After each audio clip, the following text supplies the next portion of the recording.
It's your boy LB. We back at it. We back at it. Fix my. Let me get the do-rag right. Gotta get that do-rag right. That's right. We talking self-defense. We talking 52 blocks. I just seen a video that made me want to do this video. So I'm gonna let some people come in the room. While y'all come in the room, yeah, I got those 3-pound weights right now. Hold on, my eyes is itching. I got those 3-pound weights. Yeah, see, this is all you need is 3 pounds. This is all you need. 3 pounds. Let me see the message. Salute, Roger W. We in the building.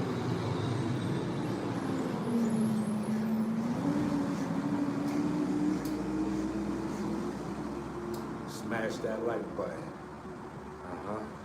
Smash that like button as you come in. That's right, we getting work all the time. 3 pounds, that's all you need, 3 pounds. You only need to be punching with 20 pounds. Roger W, here from Dallas.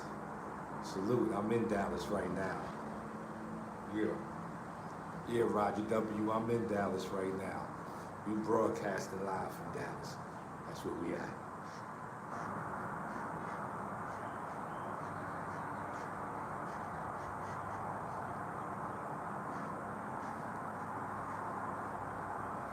SKXX, salute. With it be, smash that like button as you come in the room. That's right, we're gonna do some talking, some 52 block talking. You know, I just seen a video by a guy named, I think his name is Phil Elmore or Edmore or Elmore. I'm gonna find his channel, put it up. Y'all go check out the video. He was just pretty much talking about the authenticity of 52 blocks. The 52 blocks of real art. Lawrence Whitley, salute. Welcome to the chat. He was just pretty much saying, is 52 blocks a real thing? I think we need to talk on that because it ties back into what I'm going to stay talking about until we get some changes out here, is the way self-defense is taught, the way self-defense is viewed. Not only does it do more harm than help, but we can actually get some people out there really learning something that can use it in a real-time situation over these fantastic fantasy moments. You know what I'm saying? You want a fantastic fantasy moment, you go to your local cinema and go catch a movie. If you want some real life, you got to train for real. Your training has to be based on what's going to go into the fight. You know what I'm saying? Skills, techniques, fundamentals, heart, ability to execute, ability to see the window and take it. So, you know, we're going to jump right in. So, pretty much what Phil Elmore's video was about is 52 blocks a real thing. Yes, first and foremost, let's get that question out the way. It is definitely a real thing. Is it a real martial art? Yes. Does it have all of the conventional means of being art that we see today, like a Wing Chun or even a Muay Thai? You know, I think before Muay Thai it was Moya. Somebody on the chat know. I think it was a Mora Borin or something like that they was practicing. Where Muay Thai comes from, I think it's Mora Borin. I could be wrong, but I think I heard that somewhere. Okay, Lawrence Whitley, yeah. So, a lot of arts that we know, Dink Professor, Rich Gang in the house with the answer, thank you, Moya Borin, which is like the, supposed to be the art that Muay Thai jumped from. But, so those arts have a history of structure, I can say, to some degree, of the way it was passed down, the way it was trained. 52 has those same elements too. The way it was passed down, the way it was trained. The one thing that 52 blocks lacked was an actual definitive system. Kobe Camp Salute, which was like a system, a systemized way. And I'm pretty sure Maura Boren and arts before that, they came from a loose set of techniques that were built upon that kind of systemized it. 52 Blocks has that in common with those systems where it was definitely passed down. I'm saying this because this ain't something I heard about. This is something I seen. I was there.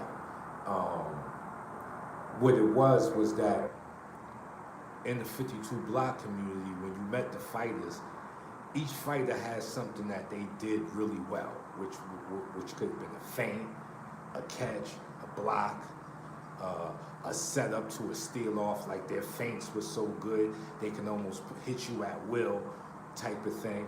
So within their own way, they had their own like miniature systems, but not a system that had these long moves, but it may have been one or two things that they did well that they showed you. And you get a collective of these guys, you can put together a system. That's what your boy Lyte Burly did. That's what I did for 52. So Phil Elmore is correct in that manner that early 52 block days didn't have a system. But I'm pretty sure many arts started the same way. I don't think any art just came from the beginning with a full system. I'm pretty sure it was things that were built upon that got into that stage, just like 52. May have took some time, but right now there is definitely a full system, a way of learning it, a way of teaching it, brought in by the Burleys. You know, Dink the Professor, he's on the chat right now. He was the first person I certified. So, meaning it can be learned, it can be taught, it can be passed on, because now it's more system-based from all of the collective of men that had different things that I picked up on, that I was shown, that I spun into my system, the Burly way, Burleyism. So, whether it happened then or now, could you use 52 on the ground? Yeah, why not? Why not? Definitely. Not in a, could you merge 52 into grappling moves? Yes. Could you use the shapes to stop a ground and pound, or at least smother a ground and pound? Yes. See that, those questions still exist because 52 blocks is still has there's still a mystery of what it is, what is it, and how I teach it and how it was taught to me was defense. I don't know about any 52 block kicks or any 52 block punches or anything like that, but what I have learned is that 52 blocks is an art of defense. The blocks, the hand feints, the clever footwork, the tricky head movement, all of those things meant to set up your offense. So if it was a shootout, adding 52 blocks to your system would be like putting on a bulletproof vest. If you was in a shootout, 52 blocks would be equivalent to your bulletproof vest. That's it.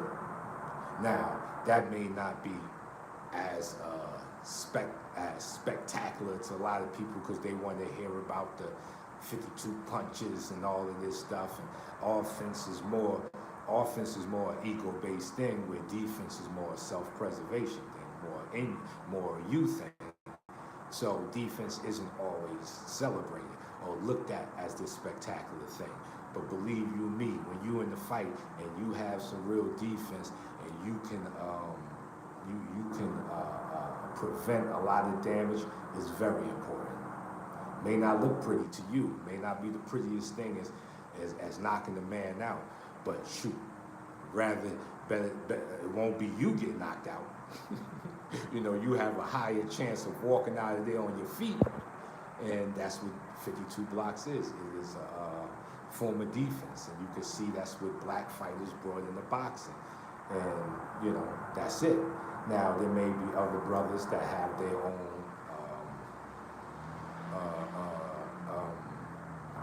perspective of what 52 blocks is, but they have to prove it. That's right, hit and not get hit. That's right. They have to prove it. You know, but that's no difference from any other martial art. You look at the Wing Chun community, they constantly arguing about which move is this and which move. So there can be different factions of the art that may say something different. But then it's the burden of proof is on them to prove it. If they saying they got a 52 block kick, they should be out there showing us.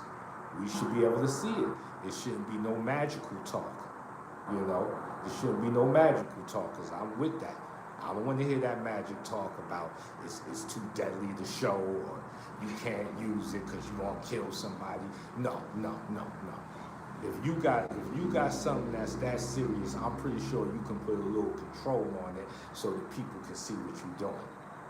You know, same thing with a left hook. I can throw the left hook at you with bad intentions, or I can throw it at you just as a feeler, just so you can see what it is. So you can't tell me that, you can't beat me over the head with that. My technique is so deadly, I can't show you, like, you know what I'm saying? I'll put it on somebody, they're gonna die, and yeah, that's cap.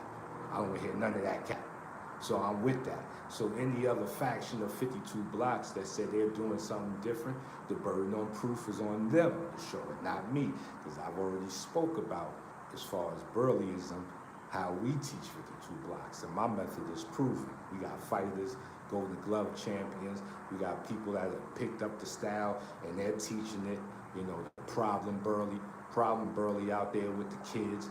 You know, Dink the professor over there doing seminars in the UK.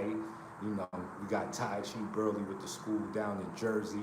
You know, we got Cam U Burly, he out there in Jersey with the clients, always spreading the word. You know, we got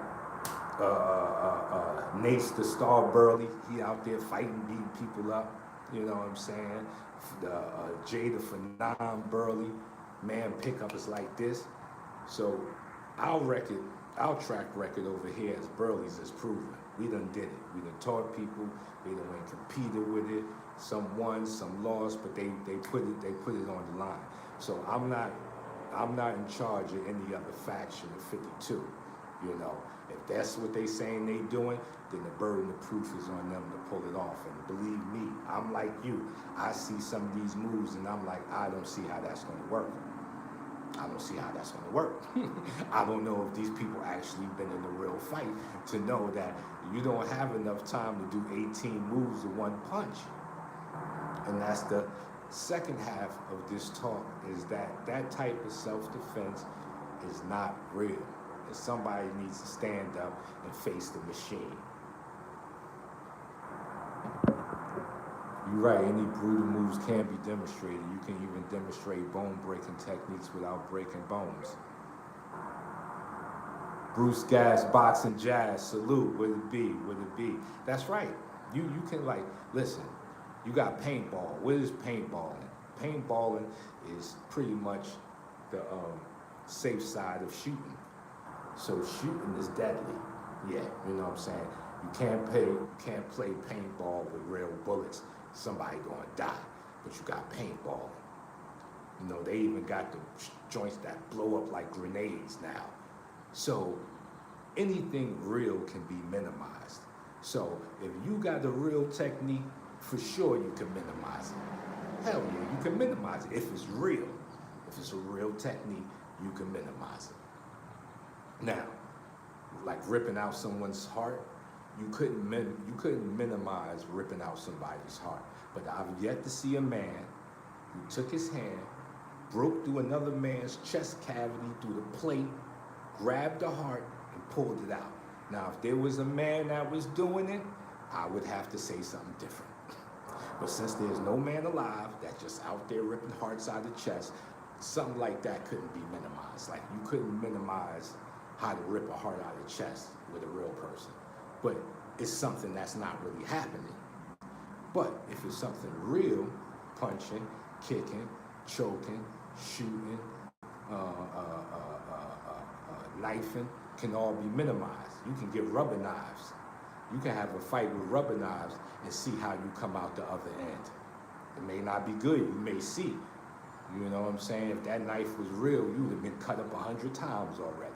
So anything real can be minimized. So when I hear that, I can't show it because it's too deadly, I already know it's all cap. It's all cap. You ain't real with it. You ain't real with it. And like I said, it's that type of self-defense. When you see this, he throws a punch, you hit him, you roll up his arm, you block, block, uppercut. Come on now. Come on now. And what time do you have to do all of that? What time do you have to do all of that? See, a lot of these places are selling you techniques. They selling you techniques like people sell socks out here. They out here selling techniques like fentanyl. They out here selling techniques like drugs. Got people like this. They need another pretty technique. They need another pretty technique. It's like dope to them. They need another fix. They need another hit of that pretty technique. But that pretty technique is also the same thing that will get you beat up in real time. Because one thing about the fight, it ain't pretty. It ain't pretty. The prettiest thing about the fight is that you get a chance to walk away from it if you're good enough. And, you know, and he ain't hurt or killed or anything like that. Or you get to walk away the winner. You know, you get the chance to walk away the winner. That's a pretty thing. And maybe within the fight, you did some moves that can be classified as pretty. But when your neck is on the line, it ain't even about pretty. It already got ugly. It's already ugly. So we ain't looking for no prettiness in it. And even with some of the stories you hear about 52, the prettiness of it was just the defense. See, now that's why is defense so pretty? Because you ain't taking damage. I don't care how you pull it off. You can, you know, there's some ways I wouldn't say to do your defense, but I've seen people make leaning back work. Make you miss a whole lot of times with that leaning back. If it works, it works. You know, I would teach something different. I would teach something more fundamental. But defense is pretty because you're not taking damage. So I don't care what it look like. You ducking, squatting, slipping, dipping, whatever. If you ain't taking damage, that's pretty. So all of these techniques that look too pretty, that's already a clear indication that this probably won't work in real time. It's too pretty. It's too clean. It's too clean. It's like a man in an all-white tuxedo telling you he just came out the mud. And his tuxedo is sparkling white. Sparkling white, like that snow white. Like, you know, when snow fresh, you know, like fresh snow when it land on the ground, fresh snow. It's that extra white. His suit is that white, but he telling you he just came out the mud. Like, and I mean literally, like he was just in the fight, they was rolling around in the dirt, but his suit is sparkling white. What would you say? You would call cap on that, right? You would call cap on that, and you would be right. So the same thing about these pretty techniques. They too pretty to be ready for the dirt. That technique too pretty to be ready for the dirt. Because when the fight time is on, everything happened in the milliseconds. It's milliseconds. Everything happening fast, like this, like that. You ain't all of that 18 moves and Jackie Chan and Bruce Leroy. It ain't gonna happen. It ain't gonna happen. Now, has in the span of things, a perfect situation, a perfect storm present itself where a man was able to use the technique that he's actually practiced? Yes, I'm pretty sure that, because with everything considered, you know, but those are the anomalies. And you can't make the rule off the anomaly. Most of the time, what's going to happen is, if your technique is too pretty, you're gonna get your face in the dirt. You're gonna get your face in the dirt. Your technique needs to be simple. It doesn't have to be pretty, it just has to be simple and effective and ready for the moment and built by fundamentals.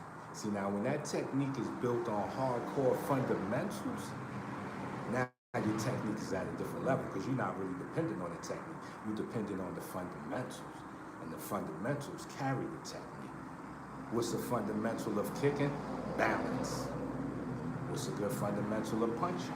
Balance. You know, sensitivity, power, coordination, stamina. See, these are all the fundamentals that they leave out.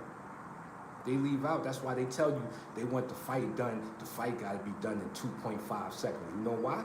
Because they ain't got no stamina. They ain't got no stamina.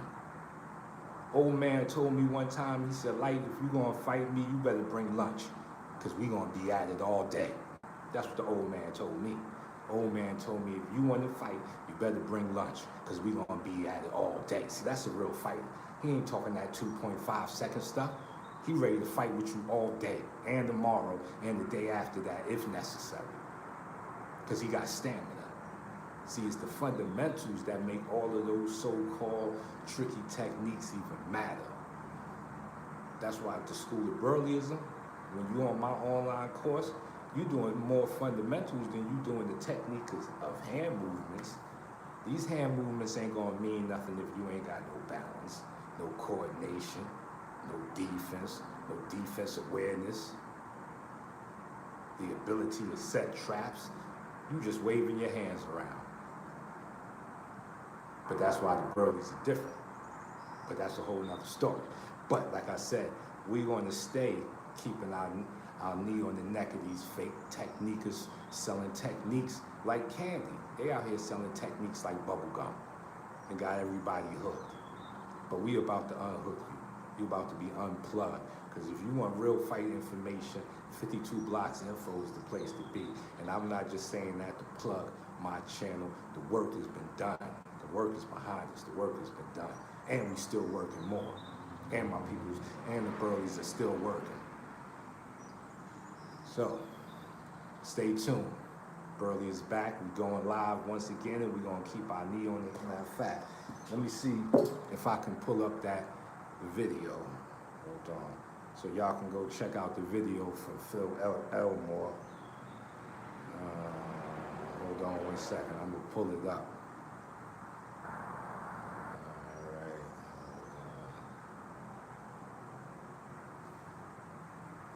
Because we ain't mad when people got opinions about 52. It's all good. You know, we ain't mad at the opinions. Everybody got an opinion, right? Opinions like buttholes. Here we go. He lost his job over it. He lost his career over it. All right. Hold on one second. All right. So this is, hopefully you can see it. That's him. I think it's the martialist. And yeah, is You know, how dare we presume to know? Is 52 Blocks we real? don't know because we weren't there. And this is not, you know, to start any type of beef. We revolved past that. Like I said, everybody's free to their opinion. That's the good thing about being over here, being an American.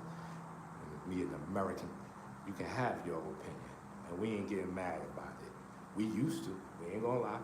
You know, before people's opinions could sent us off in a different direction, but you know, if you getting older and you're not getting wiser, then obviously your training ain't on track. So we've gotten older since then, since we started this YouTube journey. So we're a lot wiser now. So this is not no beef to Phil Elmore. Me putting up his channel is not for anybody to go over there and disrespect him or curse him out. All I'm saying is hear him out. He put up a video. Put your comments on there, what you think about it. But keep it respectful, you know, because we gentlemen over here. You know, that's the first thing about being a warrior, is we gentlemen. You don't want to be the rowdy warrior or the rebellious warrior. You know, we gentlemen first. So that way when we got to release that other side, man, it's like a tornado just hit the town and they never prepared for it. So stay tuned. We got more lives coming. You know, we just got the monetization back, you know, so super chats are open. You know, if you feel free to donate anything to keep the streams going, because we're going to try to keep them more consistent. As I said in the past, I've said this a lot, but we're going to definitely try to keep our lives more consistent. We did one yesterday, we did one today, we're going to try to do another one tomorrow, and just keep these things moving. So, as always, hands up, chin down, rumble. Young man, rumble.